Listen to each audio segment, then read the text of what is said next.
Previously, we shared our experiences traveling out of Singapore to Europe, where we traveled close to 2 months, and in this video, I am going to share with you how much we spent on this trip. We always wanted to experience a digital nomad lifestyle and always admire the freedom that we see many YouTubers on YouTube traveling wherever they want, as well as working wherever they want.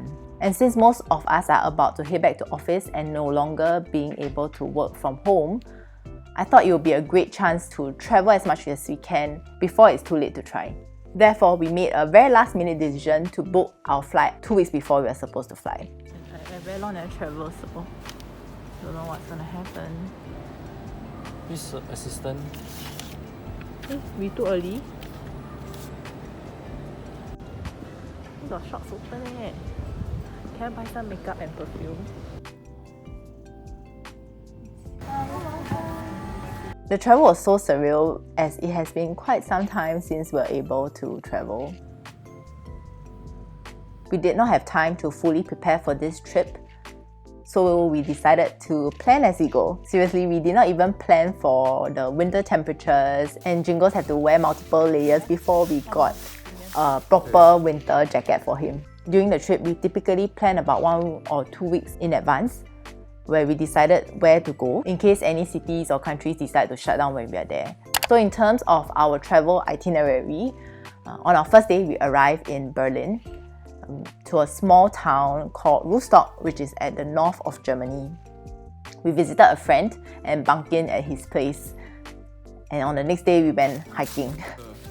And on the second night, we took a train back to Berlin where we stayed for 4 days. Thereafter, we went to Munich for 7 days, of which 2 days we stayed with a friend.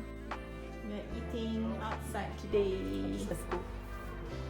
Eating outside because the weather is good. And then we drive to Lake Constance, which is a lake that borders 3 countries, Germany, Switzerland and Austria. We were there for 11 days, living in this amazing holiday apartment. This is our Airbnb. We are staying in this room. And we're just a couple of meters strolling through away to the lake.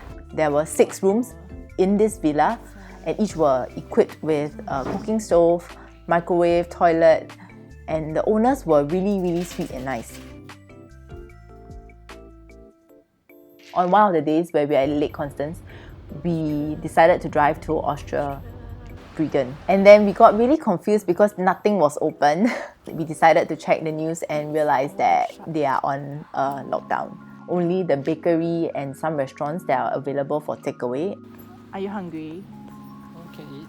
Okay, then maybe we can get some bakes from there first. This is the only shop that's open, sort of, and that truck over there. Everything else is closed. After Lake Constance, we went to Lauda, which is a small, tiny town along Romantic Strasse. I always wanted to travel along the Romantic Road, but Jingles felt that it was a hype. I'm not sure, is it because of the semi-lockdown, like there were Christmas markets that were not open, but it just feels not as nice as I thought or expected. So initially, one of our plans was to head down to Switzerland, but we decided against it after going to Austria accidentally and seeing how boring it can be when things are not open. Therefore, we changed our plans and head down to France. Mesdames, Messieurs, notre train va partir. Attention à la fermeture des portes. Yeah, French. He loved French way better than German. We started out in Colmar, France, which is quite near Germany, and realized that the COVID situation between 2 countries are really stuck. In Germany, it's always 2 of us in that town or that city, and there's not much tourists around or people going out. But for France, they are like, what COVID? There were people, there were crowds, and it doesn't feel like we are going through a pandemic. Colmar is gorgeous and so beautiful. This is possibly the Most touristy, like you must take a photo here so that you are in Colmar and stuff. Okay. what to do in Colmar.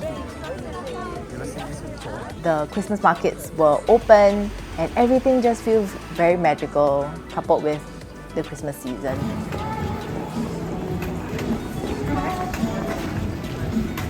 We stayed there for 5 days. Our messy room. Look at the view. So nice. But it's so outside. Where every morning we were greeted with this splendid sunrise. It is such an amazing and breathtaking location. We are simply just above the clouds. After Colmar, we head to this place called Nancy, which is along the way to Paris. We stayed there for 3 days, where we absorbed the vibe of a cool and youngish town with lots of good restaurants and Santa Claus.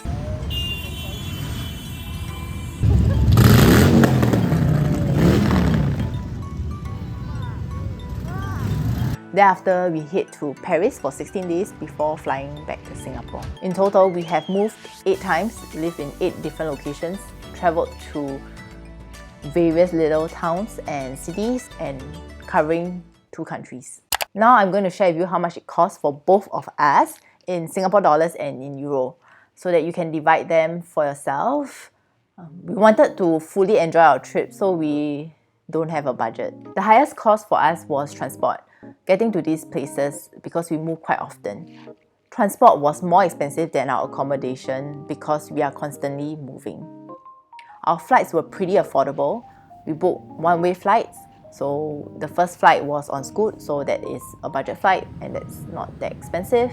And when we came back, we took Lufthansa, and it's also a one-way flight. And because it's a non-VTL, it is cheaper than a VTL flight. I remember when we were researching, the VTL flights can be up to 2 to 3 times more expensive than the non-VTL flights. At least that's our experience because we booked quite last minute. We also rented cars for about 16 days, and the remainder ones are like train rides in between cities, local metro and bus rides. I find that driving around Europe allows the most flexibility in terms of getting to places. It saves some time, but it can be quite tiring for the driver. Next, accommodation. Because we were there not just traveling for 51 days, we were actually also working as a digital nomad. We needed to ensure that we have a proper place where we can work within our accommodation. And since we are traveling for such a long time, we wanted to ensure that some of our accommodation includes either laundry service, washing machine, and the ability to have a kitchen where we can cook. I think having a kitchen really helps when you are going on a long trip. First of all, it is much cheaper if you cook, and secondly is to cook familiar dishes when you're sick of dining out. There are Asian supermarkets as well as some Asian food that you can find in their supermarkets, so it's still quite okay. Yeah, we got rice and soya sauce, and Japanese like mirin and ramen. For our most memorable stay is definitely in Colmar because of the views and facilities. That's why this car I think cannot. Okay, this is our very nice Airbnb. This is very cool.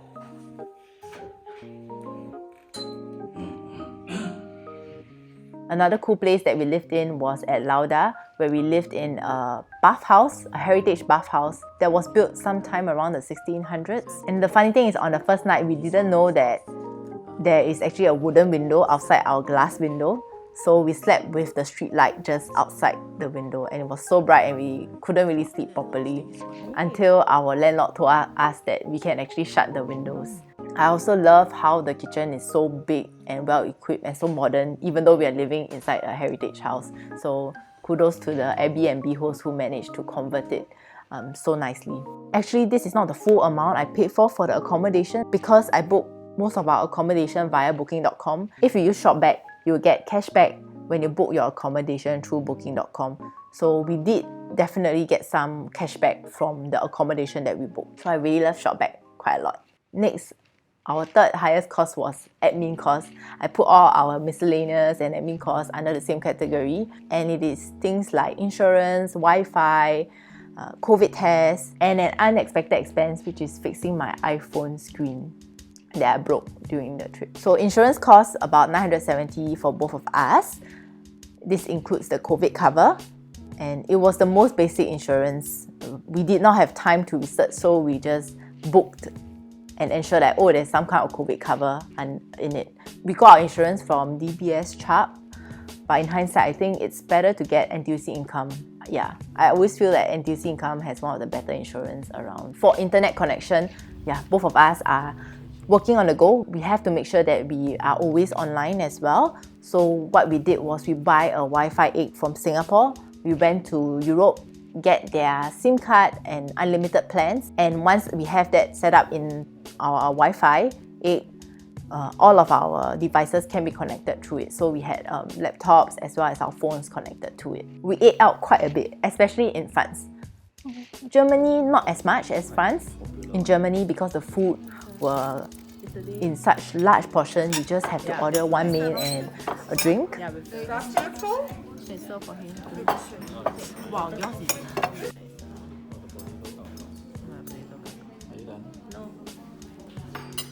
While in France, we would typically get 2 to 3 course meals. We spent about 1.4k euro or about 2.4k Singapore dollars on eating out. That's for 2 of us.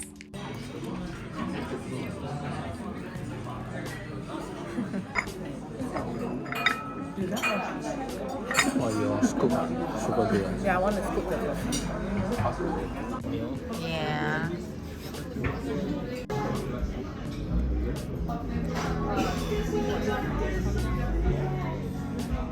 Maybe the more traditional French plate.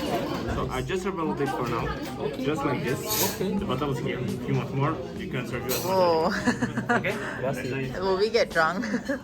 For groceries, I'm actually quite surprised that it is probably 1/4 of our eating out cost. It came out to about 590 Singapore dollars or about 480 euros. The reason why I'm so surprised is because we cook quite often. Like every day, we would have a meal that we eat out and the rest of the meals we have it at home. So I guess living in Europe can be really affordable. Together, 3, okay? Promotion. And I really love grocery shopping in Europe because there's so many things to see and to try. Of course, this makes us also appreciate the Singapore food culture because Singapore, sometimes to eat out and to cook at home, it costs almost the same. Next, we spend some money on shopping as well as getting gifts. We were moving from places to places, so we held back on shopping because we don't want to carry too much items around. The shopping also includes Jingle's winter jacket and a pair of winter boots that I got. It was such a last-minute trip that we did not prepare any winter wear for Jingles, and we just flew and bought everything when we were there. Lastly, it is attractions. Now looking back, we didn't really pay for many of the attractions. The attraction we paid for was only for a castle visit, ice skating as well as skiing. Skating was only 8 euros for both of us, which is about $12 Singapore dollars, and that includes the rental of the skates and entering the ice rink. It was an outdoor rink in a Christmas market at Colmar. I think in Singapore it would easily cost about $15 each. I'm not too sure.